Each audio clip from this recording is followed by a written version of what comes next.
Hello, everyone, and thanks for joining us for the SEG Women's Network webinar series. If this is your first time joining us for the webinar, thank you so much for tuning in. Please be sure to look for future webinars. We've had a lot of success over the summer, so I'm really glad that our community is taking advantage of some of these great presentations that we've had. With no exception, we have a great presentation today from Dr. Manika Prasad, and she's going to be presenting on investigating data for rock physics analysis. Throughout the presentation, you're welcome to use the chat, but the preferred method is to use the Q&A button at the bottom. So at the bottom of your screen, there's a little icon for Q&A. Please put your questions in there, and if they're pertinent to the presentation, we'll be able to take a pause and answer those questions immediately. But for a majority of questions, Manika will be taking those at the end of the presentation. So please use the Q&A function. She will also be sharing a link to some data, which will be in a slide, but I'll also put it in the chat bar. So be sure to use that throughout this presentation. And I want to thank Shelley Oakley and Ming Wong for their help in organizing the webinars this summer, and we really appreciate the support of SEG. And so without further ado, Dr. Manika Prasad. Thanks so much for presenting today. Thank you very much, Renee. Thank you, and welcome everyone. My name is Manika Prasad. I'm a professor of geophysics at Colorado School of Mines. I've been here for about 15 years, and my main hobby is to squeeze rocks. And so what we will do today is we will look at data. We will be preparing data such that we can use them for our physics analysis. And so we'll start with taking just well-logged data. Because we have no particular goal in mind, we will look to clean up data. So this is what we'll be talking about. How do you clean up your data? Specifically, we're talking about data like this. These are the data we will be using. This is from Wolf Creek in Alaska. The link to the data is given below. And what you're looking at is P-wave velocity as a function of porosity. Color codes are depth on the left-hand side and gamma ray on the right-hand side. And so what we will want to do is to try and figure out what causes the data variation, how do we build a model, how do we understand the rock physics of these types of data. At the end, hopefully we'll have time for Q&A anyway. I also have codes for you if you are willing, if you're in the beginning of your learning process, you want to start doing this work. There are MATLAB codes that I can gladly make available. I think the WNC and the SEG have sharing sites so that we can post both Python as well as MATLAB codes. So starting with this, the main question that we have is usually how do we develop models?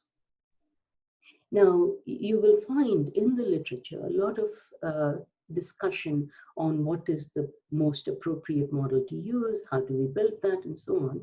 But before we build any model, we need to reduce scatter in the data. And what that means is we need to eliminate data. So I know that we all grow up with saying data are very valuable, you cannot throw any data away. But what we're doing is we are sub-selecting groups of data. We're sub-selecting them based on certain understandings that we have. After we sub-select the data, we will go in and develop a model. And then we'll bring in all the data and see whether the model works or not. Or it might be a family of models. And so that's what we will be working on through this talk today. How do we develop models?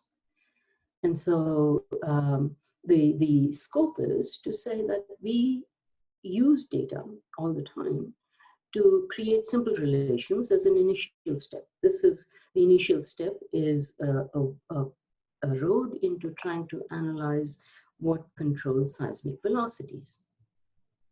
So before we do that, we want to reduce scatter in the data. And I call this uncluttering. There's a lot of clutter in our data. We need to remove what is not needed, keep what is needed. Again, the link to the data that we'll use here. These are all the data from the state of Alaska. You will be looking for Wolf Creek number 4. That's the well that we're using. But obviously, you could use it for any other well that you're looking at. Now, how do we do this? What do we see? Normally, these are the types of data that you see. We have compressional wave velocity as a function of porosity in both the plots, on the left-hand side for one well, on the right-hand side for another well. The color code is through thorium, which indicates how much of clay content is there. On top of that, the larger circles are laboratory data. And so when we look at these data, we try and figure out how do we relate laboratory data to the log data that we have. And what causes, even if you look at a subset of the velocity data, we find that there is a large difference. Let me just change my pointer to a laser. We see that there is a large difference whether we have these segments of data here or these ones in yellow or these ones out here. The velocity variation for a very narrow range in porosity is about 2 to 2.5 kilometers per second. And that's a very, very large difference.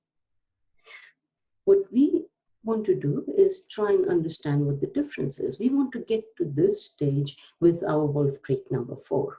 We want to be able to say that these high velocities are because of dolomite zones. The lower velocities here, in this case, are because they're porcellanites, different lithology. These are quartz rich, so they have more a lower velocity than the dolomite rich regions. And the transition zone is this sort of rectangle that's given out here. And together with that, we can then go in and look at other data. In this case, these are nuclear magnetic resonance data, and we can start to evaluate those. We will not be looking at the NMR data. We will only look at cleaning up our velocity data and the well log data that are basic triple combo well logs. This is where we want to be. This is from the North Sea. We have velocity and porosity again, color-coded by clay content. We want to be able to recognize, again, lithology trends. These are two different trends. One, lithological formation boundaries, and we see that there is a much different velocity-porosity relation for one of the formations as compared to another one, which is more clay-rich. And so when we start looking at our Wolf Creek data, we want to be able to find these relationships. So what you will find is that the relationships are there, but they are obscured by all the other data that exists on top of them. And so we will go in this work now today and peel back layer by layer amounts of data that lie on top of our relationship, as you see over here. This is another set of information that we have for our use. We have series of sandstones. These are the sandstones that were measured by Dehua Han in a paper. All the data are publicly available. These are from Han in 1986. And what you see is the shades of blue show you an increase in shaliness. The darker blues, the cleaner sandstones, with lighter blues transitioning into shalier, increasingly shalier sandstones. And we see that for any given porosity, velocity tends to reduce as you increase the amount of shale. Now, these data help us because we can put other data on top of that. That's the blue data out here, red color data points and the black color data points. And then we go in and say, okay, some of our data, our unknown data in this case, the blue and the black dots, some of them lie on top of the sandstone data that we know the controls about, and some of them lie outside of those data. And so we want to figure out, when we are doing this sort of work, what causes these data to be variable, but not lie in the same trend as the sandstone data. Right? And so this is going to be our quest for today. We will be looking to isolate two different data types, two different data trends, or more than two, perhaps as many data trends as we can find in the Wolf Creek number 4. Ultimately, we want to be plotting it with some sort of model lines. In this case, there are sandstone data from various locations. We have 3 different model lines because we have uncovered some certain aspects of the data that give us a justification for making those lines.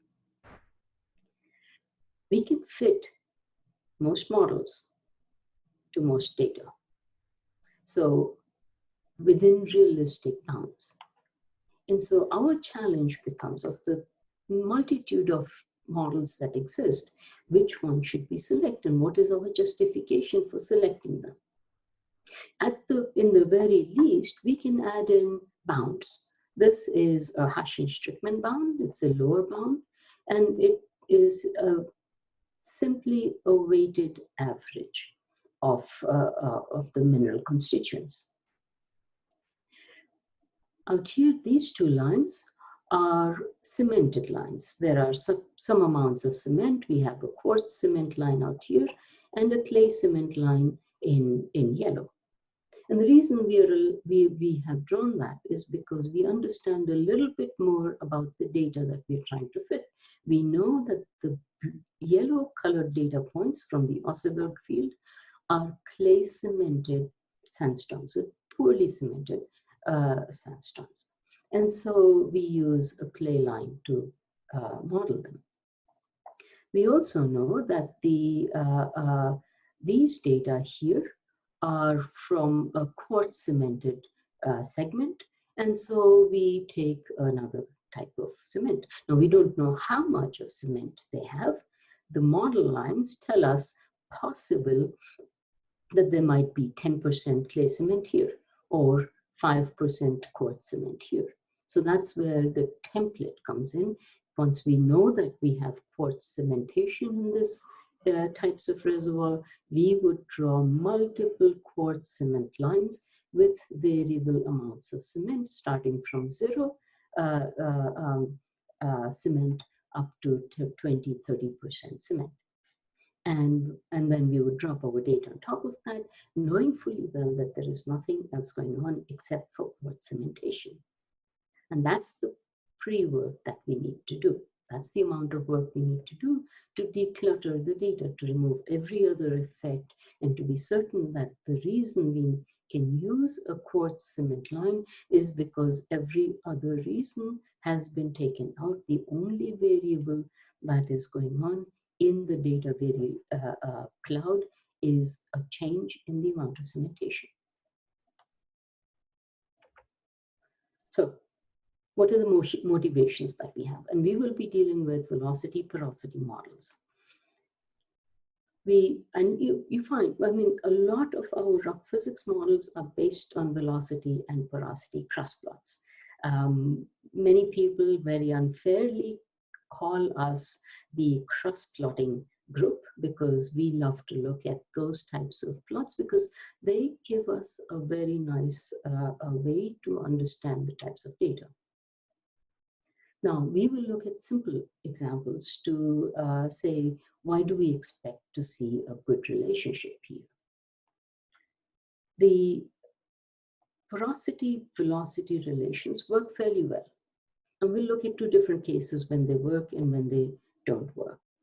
So they tend to work because the mineral modulus is much, much larger than fluid modulus.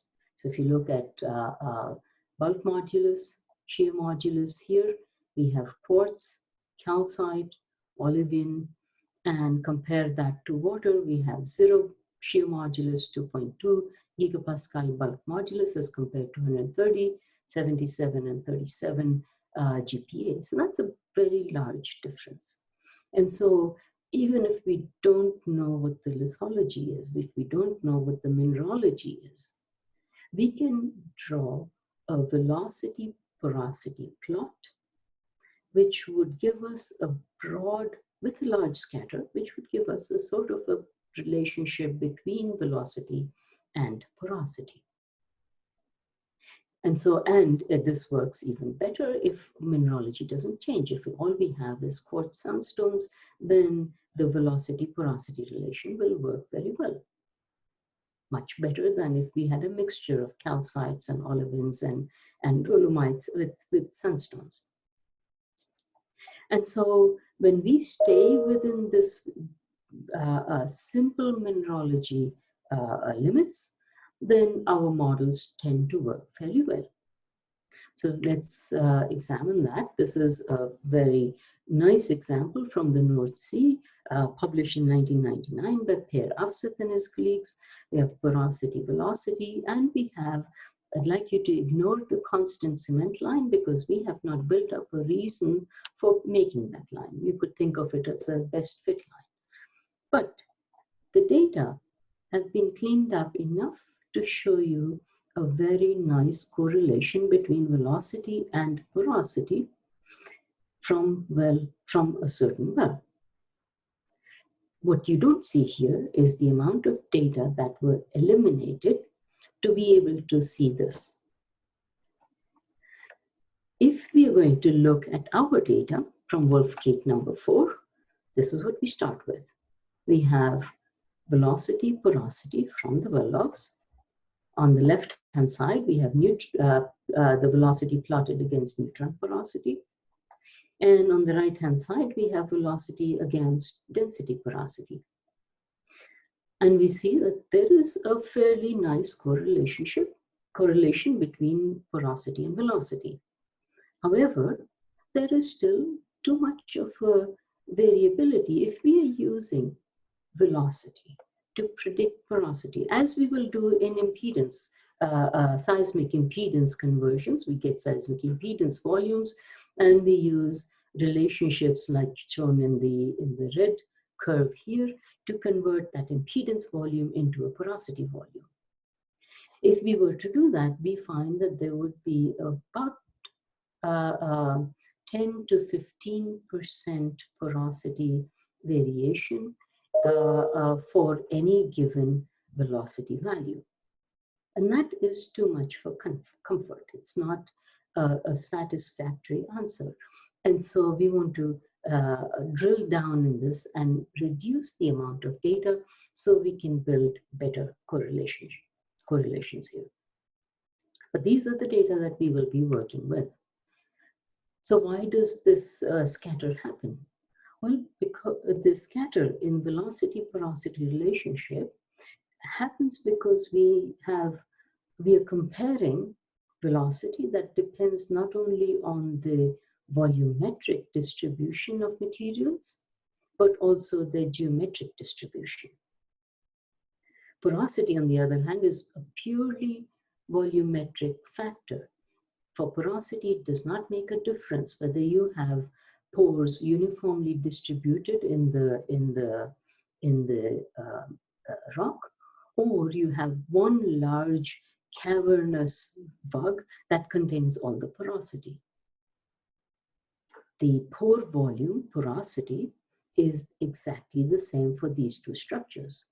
Velocity, on the other hand, will be very different based on whether you have one solid vug or one large vug, or that same amount of pore volume distributed throughout the matrix. And so we expect some variation between porosity-velocity relationships based on the geometric distribution of pores. And so And most of our models emphasize sandstone pores. But thin cracks, thin pores, large aspect ratio pores can reduce velocity considerably. They might not affect porosity as much. And for you to think about is how would worky porosity or clay porosity affect velocity? All of these things will play a role in when we are evaluating velocity-porosity relations.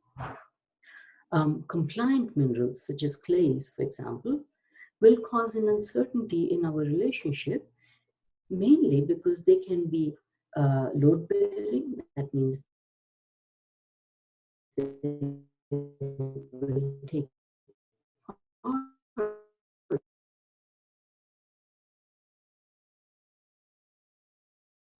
in the seismic wave propelling to fill up pore space, but we are evaluating in our porosity-velocity relations.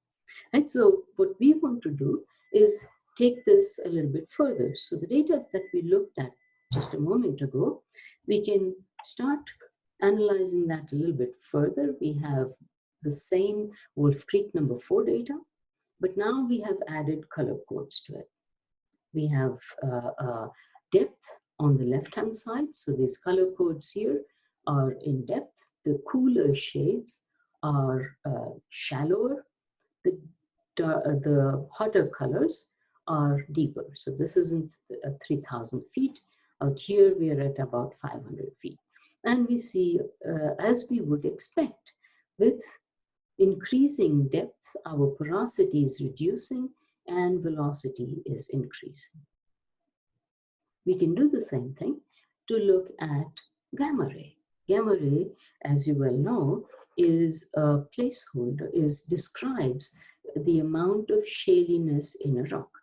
The higher the shale content, the larger the gamma ray response will be. And so we have hotter colors out here, and we have colder colors, that is more blues, out on the side. And so we have now two controls. One is depth, and the other one is in our amount of shaliness. So what we will do is take this a bit further. Now let's look at Wolf Creek in detail. This is what the log data looks like. We have gamma ray, neutron porosity, bulk density, and the photoelectric factor, compressional shear travel times, and resistivity. The data go from about 250, 100 feet down to about 3,200 feet. We have alternating shalier and sandier regions, and we have out here a large section of shale, and we have again alternating clean and shalier regions. Neutron porosity ranges between 0 to 0.5 with some spikes at very high porosity, most probably related to these high shale zones, so we'll be needing to clean those up. The red is bulk density. Black line is the photoelectric factor. We'll be using photoelectric factor later on, and I'll explain how that helps us. We'll first look to clean up the data. These are our shear and compressional travel times.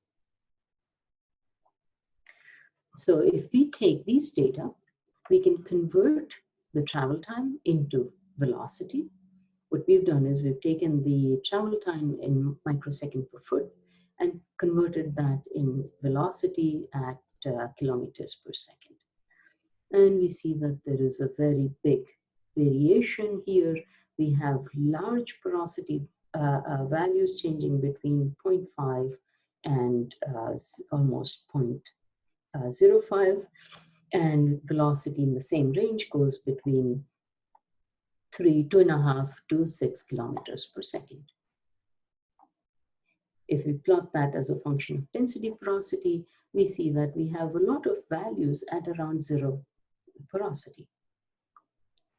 Now, the first question you should ask me is, what lithology did you assume to calculate density porosity? In this case, I assumed a sandstone, a quartz lithology, which means that number out here, the calculated porosity numbers that lie at 0 or below 0, indicate that the lithology assumption might not be correct. And we'll evaluate this a little bit further. But for now, we'll keep this at the back of our minds. What we're doing is trying to understand what builds the data.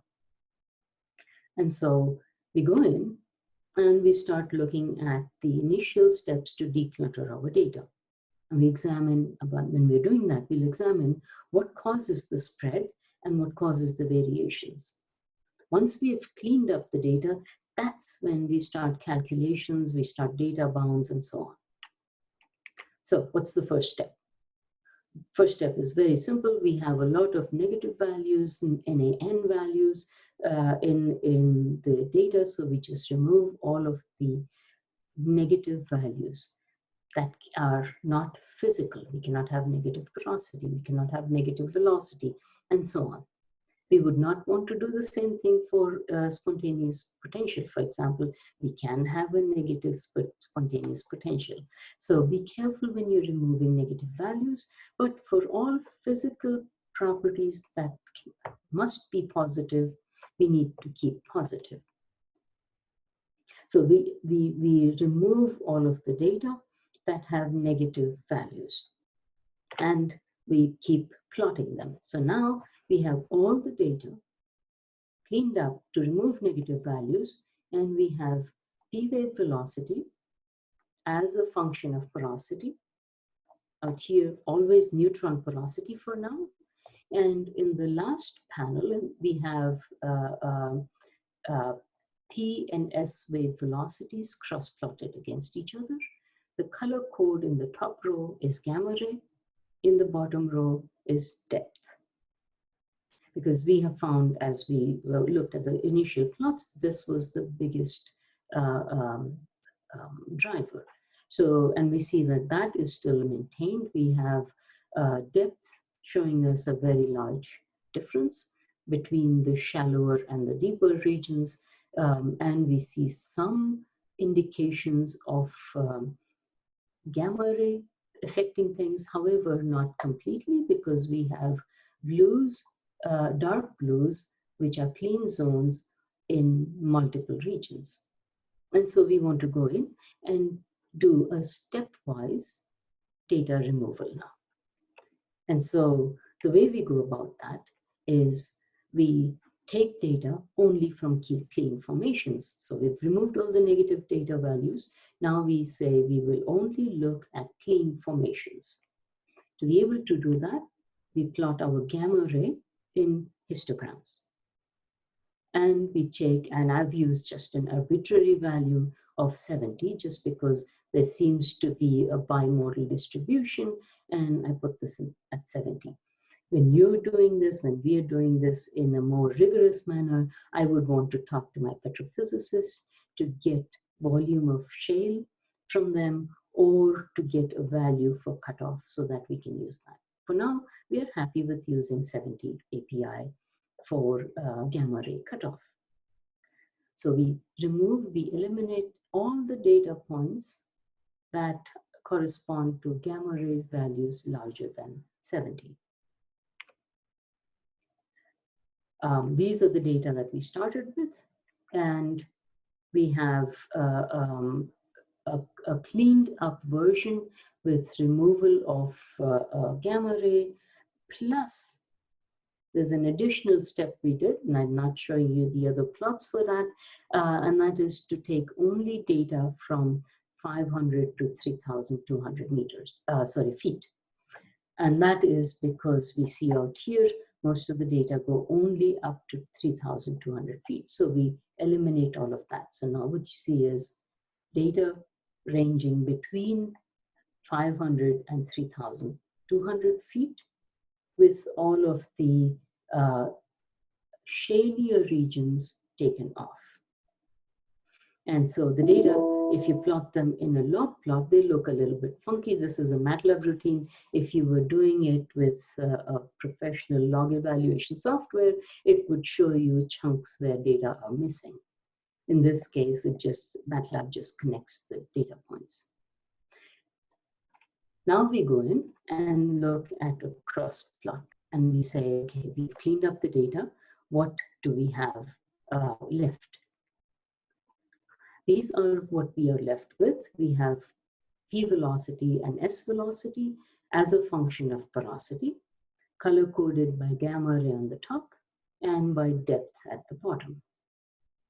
So after having cleaned up the data, we find that the deepest points are actually quite nice because they have a higher porosity. That's what it seems like. The most yellow shaded zones are out here in both P and in S.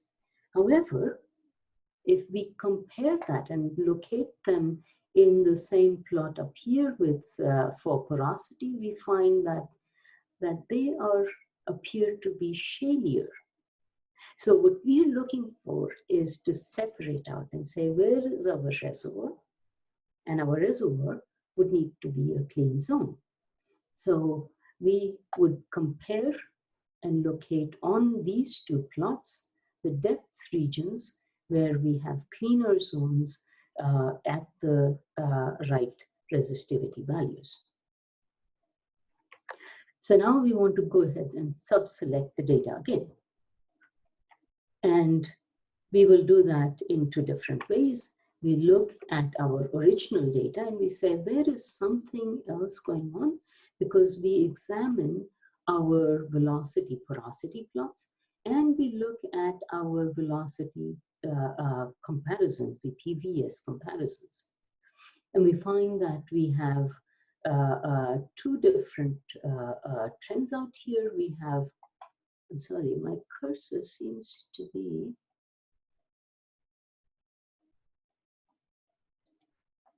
okay, the cursor seems to be wanting to wander all over the place. I apologize for that.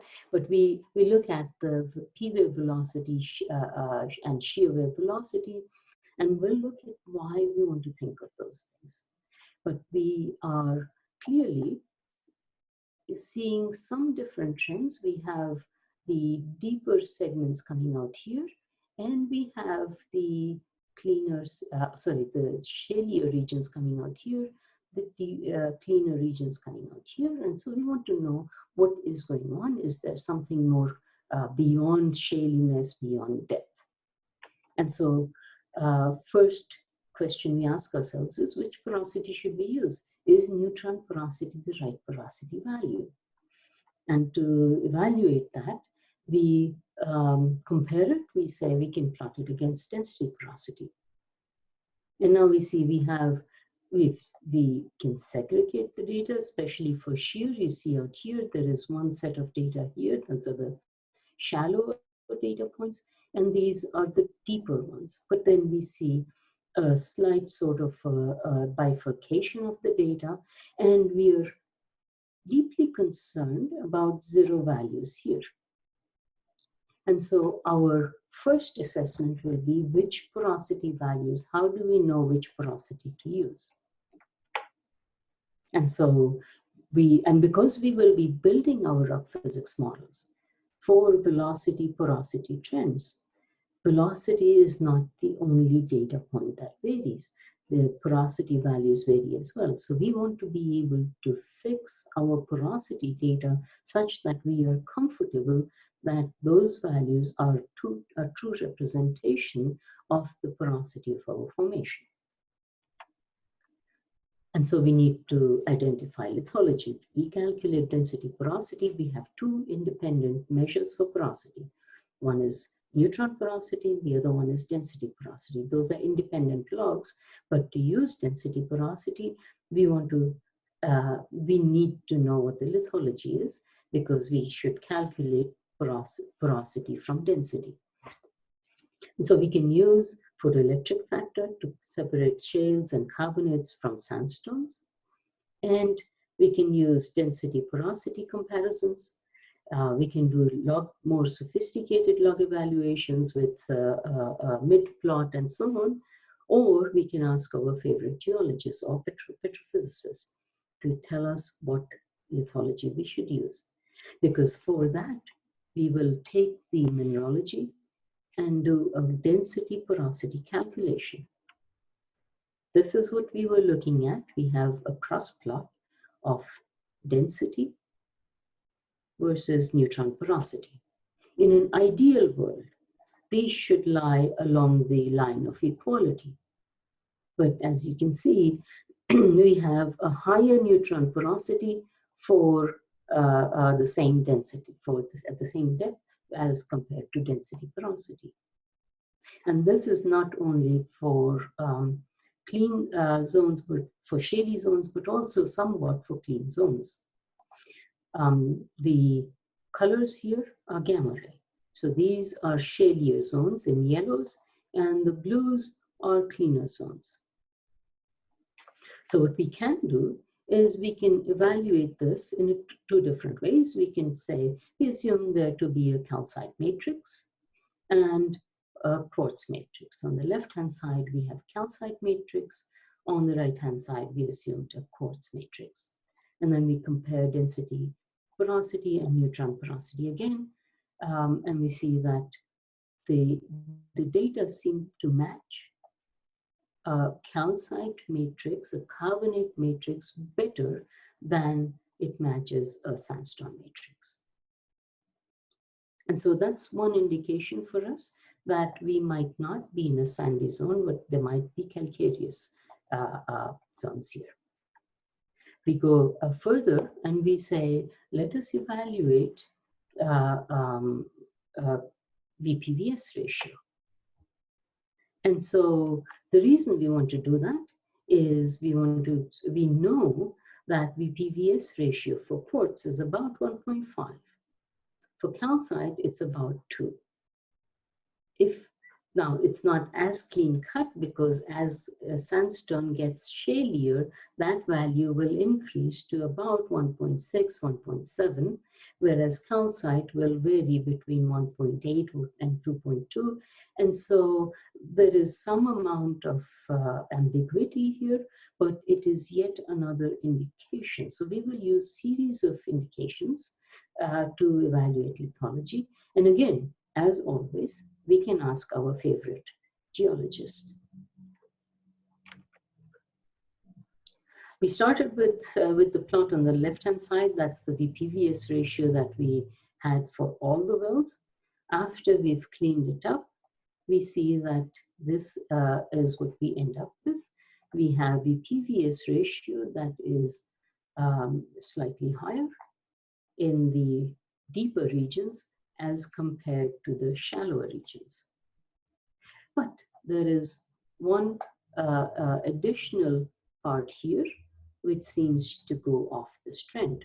And so what we want to do is we want to look at the shallowest regions, we want to look at the deeper regions, and we want to look at the deepest formation here and see what are the changes, what are the control factors here. Here are the data again, but this time color-coded by gamma ray. And so we see that the cleaner zones lie out here. We have some clean zones in the shallower regions, but we have mostly shalier sections out here. And so we look at this difference in slope, and we say that this difference in slope could be explained by lithology. To do that, we go in and draw VPVS ratio curves. So we have VPVS ratio curves out here.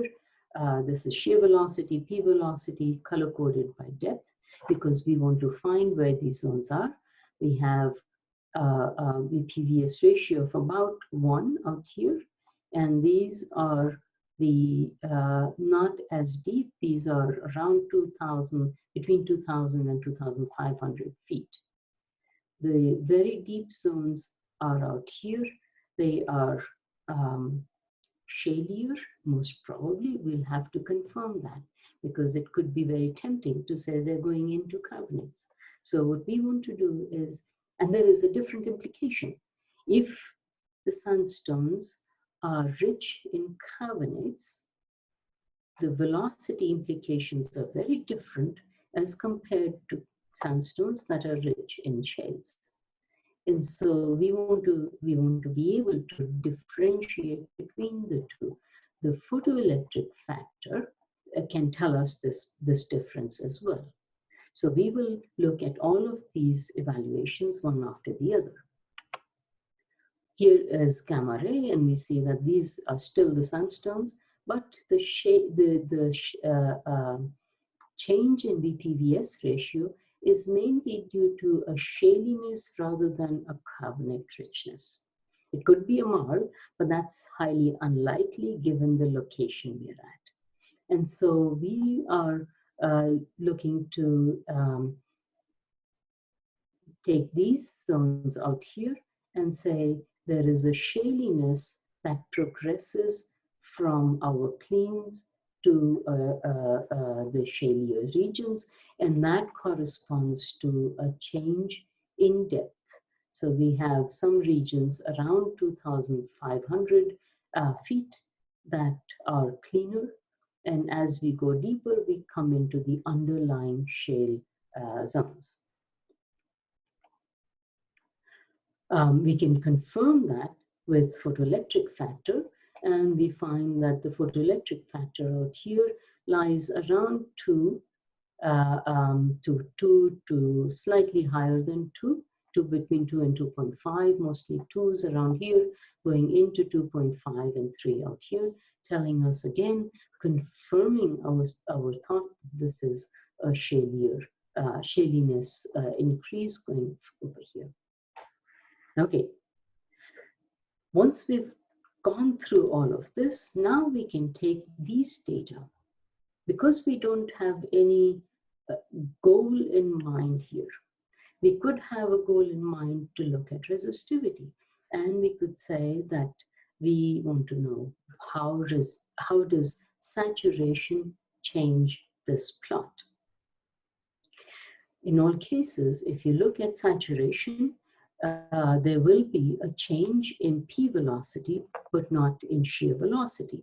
So if we are going from a water saturated to a gas saturated rock, for the same lithology, we will start decreasing the VPVS ratio. So we could have these zones, for example, if we forget about this being photoelectric factor, then we could say that the zones out here are water saturated, we have higher VPVS ratio, and as we go towards gas saturation, we move the data points out here. And in this sort of a plot, we would say that data points that lie over in here, let's say with a P velocity of 4.5 kilometers per second, would move in point selection, would move horizontally across this plot and come to somewhere here. So we would cross the VPVS ratio lines because shear velocity does not change with fluids. Once we've gone that far, we can take our data and start calculating bounds. We have some idea of lithology, so we go in and we say we will create bounds, and we decide the constant that we use to build the bounds. In the very simple case, we use upper and lower bounds. These are the Voigt and Royce bounds. We create a stiffest possible and a weakest possible rock, given just a quartz, sorry, this should be just quartz, and water mixture.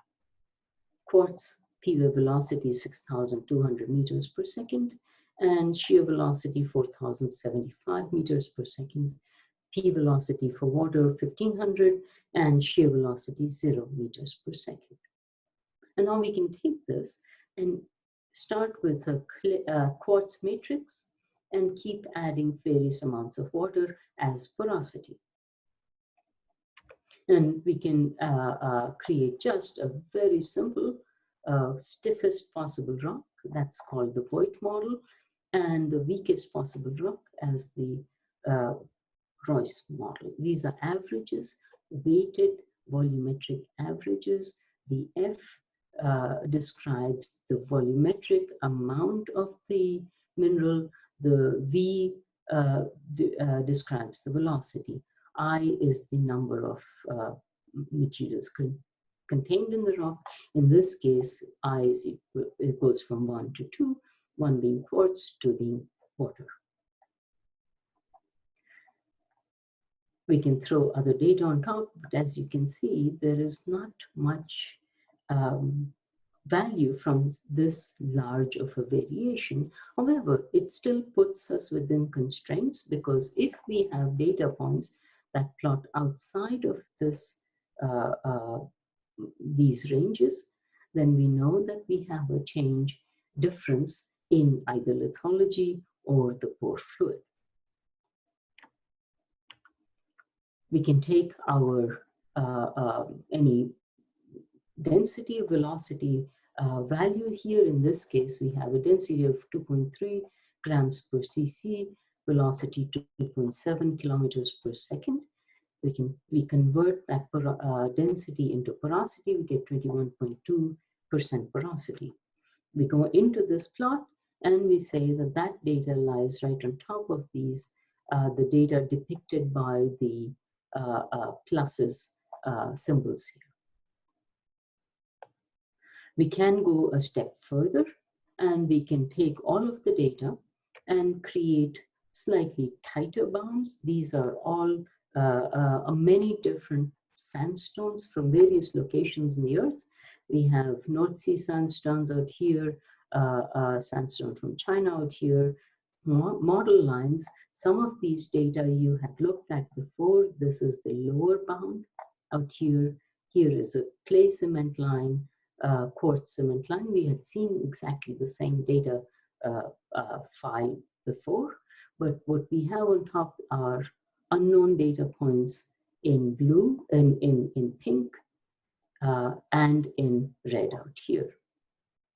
The pink data points are cemented by a stiffer mineral, whereas the red data points are weakly cemented. The yellow data points are cemented by a weaker mineral. So if we compare them to quartz, the pink points might be cemented by a calcite or dolomite. The red might be cemented by a quartz, and the yellow might be cemented by clay. If we don't know anything, if we don't have any guidance from our geologists, we could just as well fit the any one of these data points by a smaller amount of a stiffer mineral. And so we need to be careful when we are using these model lines to have a plausible explanation for what might be at play. We can drop our data on top of this. So if you recall, these are our known data, and now we take our Wolf Creek data and drop them on top of it, and we see that they lie right on top of these other data points. So we have the lower bound out here, we have the clay cement line out here, we have the quartz cement line out here. And so we find that most of the data points of interest to us are in this zone out here, and we would want to build a quartz cementation model to be able to model these types of data. So what I hope I have shown you till now has been an effort to clean up the data. Our job begins with having reached this point here. Now what we want to do is, and this will be in the second segment when we do another model of this, another session of this webinar, to take now data that have been cleaned and start evaluating which model is best suited for these data. We have cleaned up the data, we've removed all the clay-bearing zones, we have removed all of the non-negative values, we've removed data that don't belong in this plot, and now we are left with a data set that shows us more or less bimodal distribution, and we want to fit appropriate models for this. So the next part, in a few months from now, hopefully, or maybe towards the end of the year, we will look at going through Wolf Creek again, but this time starting at this point and explaining how to come to a development of a model that is appropriate to the geology and to the lithology, as well as the sedimentary environments and the fluids that are contained in the rock. But I end this talk for now and hope to answer some more questions from you. Thank you. Thanks, Manika. It looks like we have a few questions here. So I will read them out loud. And as people are listening to these questions, please feel free to use the Q&A option at the bottom of the panel there, and we'll get to your questions. So the first one says, P-wave velocity changes, especially in thorium. Is that the case for other gases as well? So thorium is, let me pull that slide.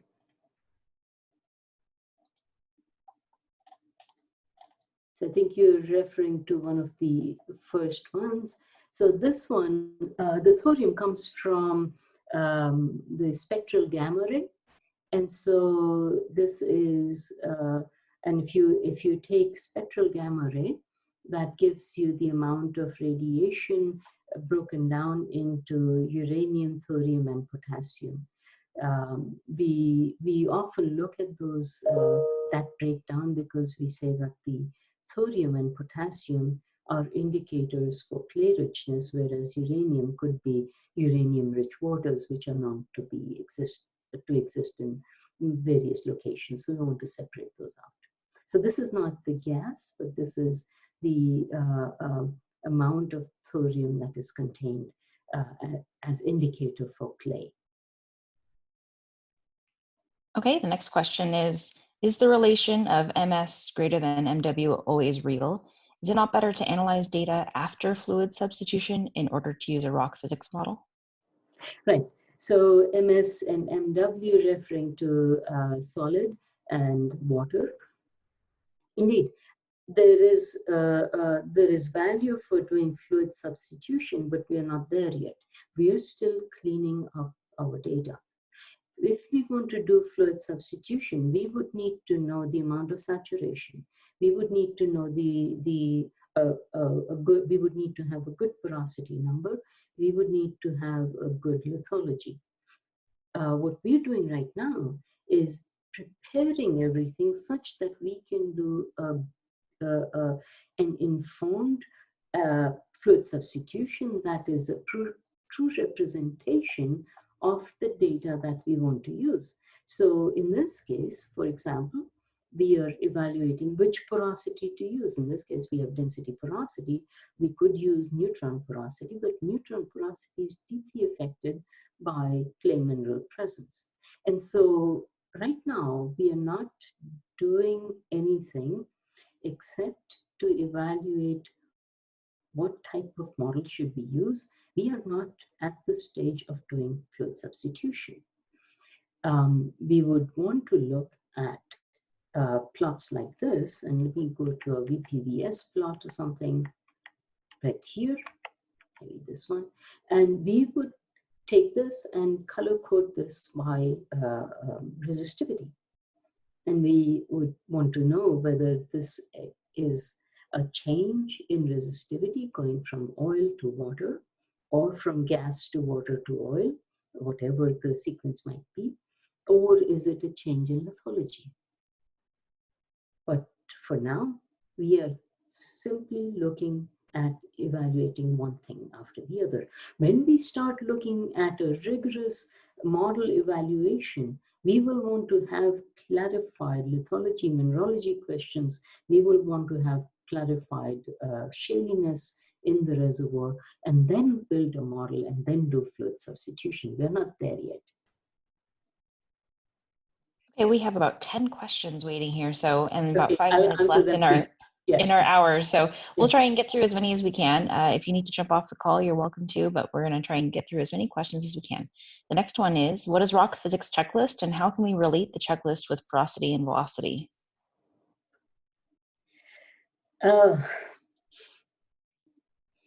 That's an interesting question. I would request the speaker to come back to me on that, because that takes too long to answer. There is a number of checklists. First thing is QC. You need to clean up your data. So that is the first thing, and we all do that. We all have some things that we have to do, and that is get rid of negative data, get rid of data that don't belong there. Once you have, we have not even examined caliper logs and so on. So let's assume all of our data are reliable. Then we start looking at controls. We can go in and look at shaliness and remove all the high shale values. We can go in and look at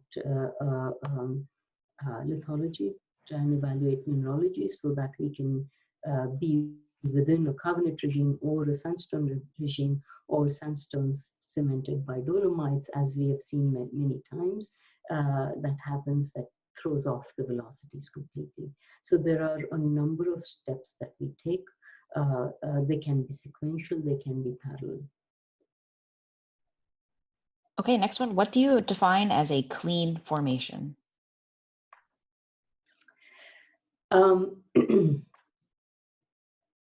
A clean formation would be something that we would want to have cutoffs to define the clean air formations. There's never, in sandstones at least, you can never have 0% clay. There's always going to be some clay coatings. So your log evaluation would be a good way to do it. If I were doing a log evaluation to define clean zones, I would look at the histogram and do a volume of shale calculation, and then take 10%, 20%, 15% clay, and say all of that is acceptable for a clean sandstone. There's a follow-up question to the thorium question from earlier. If you have potassium feldspar as a reservoir rock, how do you handle the elevated gamma ray log response in your estimation of V shale? Right, because if you have potassium feldspar, that potassium will throw off the gamma ray. It happens a lot in Gulf of Mexico because there are a lot of potassium feldspars there. You would want to put your gamma ray baseline value higher than what you would have in a normal sandstone without potassium feldspar. So that's one way to go about it. The second way would be to look at your PVS ratios, or to look at your velocity porosity plots, because your feldspars would plot on a similar level as your sandstones, whereas the clay-rich zones would be on a different cloud of data. So you would want to separate those out. So that's sort of a way to separate those out. You can also investigate the density porosity, neutron porosity relationships, and try to get to that evaluation from that aspect.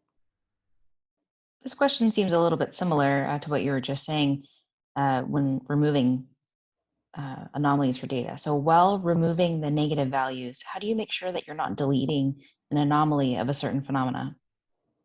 Right. So that is always, and that's why you keep plotting your data and make sure you've not removed anything. Once you have your model in place, you would want to put that model against all the data, just so that you've identified the outliers as being spurious rather than outliers in some sort of a phenomena that you've not accounted for. So that's one way. The other one, if you're removing negative data, the calculated data will not be you cannot include calculated data because your assumptions might be the reason for negative values or unrealistic values. So you would want to look only at raw data. Okay, the next question. I have a concern about fluid inclusion in the model, especially if I'm considering using CO2. How will it change the VPVS ratio, and will the model tell me about fracture propagation in the formation? Fracture propagation, or what was the last part of the question? Sorry, Renee? How will it change the VPVS ratio, and will the model tell me more about fracture propagation in the formation? Oh, okay. Propagation, not as much as presence. So fractures you can detect very easily because fractures represent a break in the acoustic path. And so they give you, on seismic, they give you all sorts of diffractions, possibly a lower velocity. So that's fairly straightforward. You will not be able to assess fracture propagation because it's not, these data are not dynamic, not on the same time scale as the fracture growth. So that's the first part. The second part was, what was the second part, Renee? I'm sorry. Yeah, let me, sorry, I had just moved the question. The The whole question is, I have a concern about fluid inclusion in the model, especially if I'm considering CO2. How will it change the VPVS ratio, and will the model tell you about fluid propagation or fracture propagation in the formation? Right, so fluid inclusion, if you're thinking about fluid inclusion in, or CO2 inclusion in the fluid, then that gives, you can use a fluid model to calculate the effect of that gas inclusion. It makes it a live fluid. However, if you're looking at fluid inclusions in a crystal, which happens, quartz, for example, has a lot of fluid inclusions, those will not be seen because they are they're contained within the matrix, and so they do not escape. The matrix doesn't deform. They don't bear any load, and so your velocity will not see fluid inclusions as much.